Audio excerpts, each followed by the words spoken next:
Welcome to Hope, Healing, and Daily Recovery. I'm Brian. I'm an alcoholic. As always, let's get started with the serenity prayer.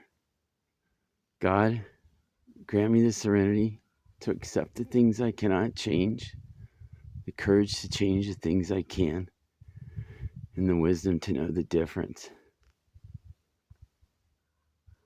So I was thinking about people, places, and things, and how when you're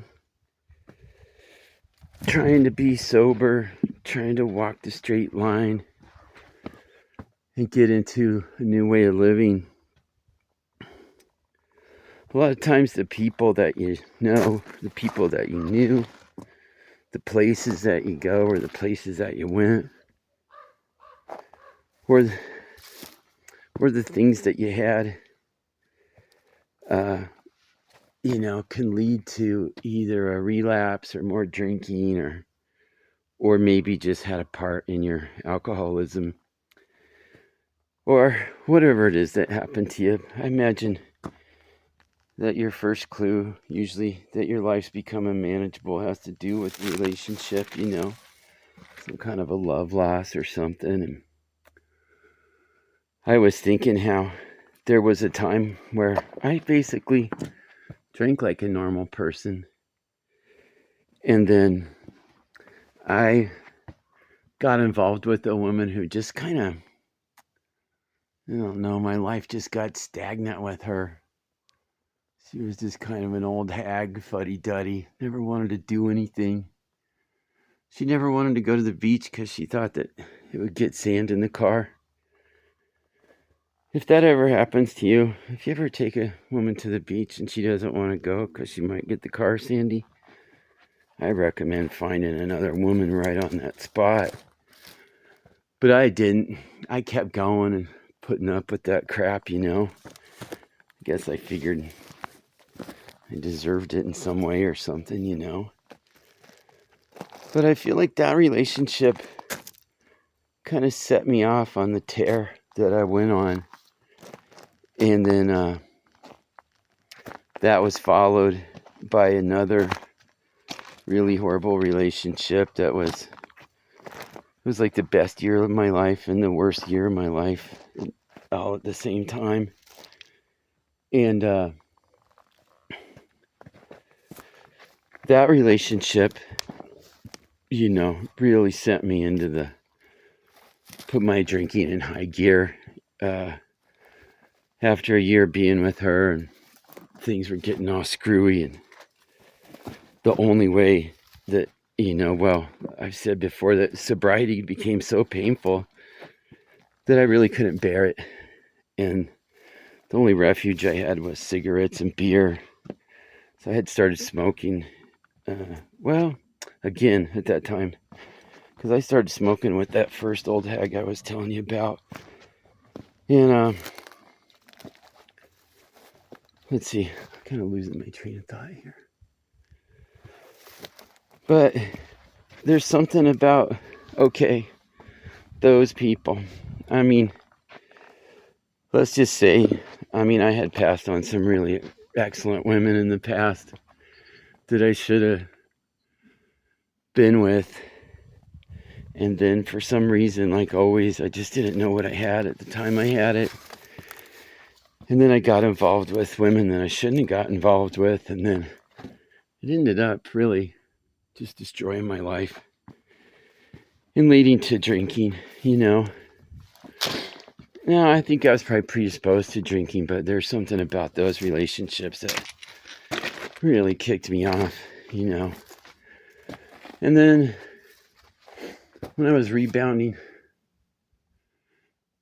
out of that one,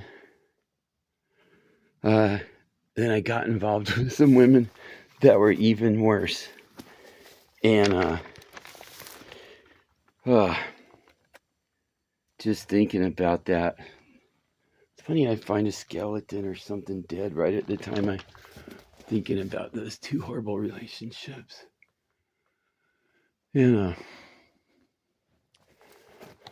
So, and then, so And then let's say, just thinking of the people thing, not driving you to drink in the past so much, but maybe in the present, where like, let's just pick a place. I used to go to Applebee's back in the day when I was a wedding photographer, and I would drink. I kind of feel like that might be smoke marks up on that ceiling over there. I'm gonna go check it out. I would drink Applebee's, and so I always associated Applebee's with drinking fun. And then and then I spent some time working there. But now if I go back there, I can't really go in there without drinking. So that's become a place that I don't know. I wouldn't call it a trigger, but exactly. But something like that. Before things were called triggers, it would just, I don't know what they called them, but getting triggered is more of a modern term.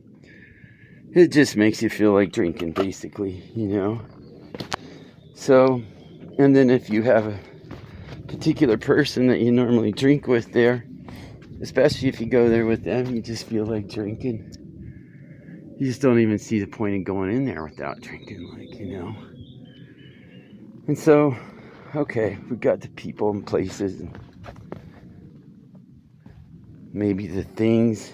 It's kind of hard to be difficult to describe. Maybe, let's say. I actually can't think of a great things example, unless it was like, you had a favorite beer mug that you didn't want to throw away, and someday you knew you'd use it again. Maybe somebody out there in recovery world has a good example of a thing that could bring you back to that drinking state of mind.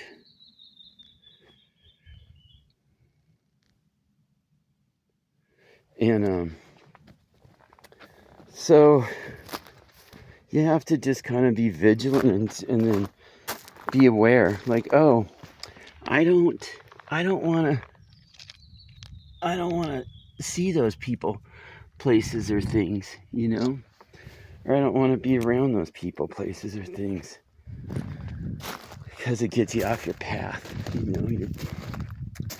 the righteous path, the good path that you're trying to go down. So, I don't know. Just been kind of dealing with the people, places, and things part lately. And I just thought I'd share it with you all. Well, I hope that you found that you have some kind of hope going on in your life right now. That you're on your way to healing from whatever it is you feel like's bugging you. And that you're recovering from the things that has brought you down and, left you in a state where you need to recover. And that's all I have today. Thanks for joining me. I'll see you next time.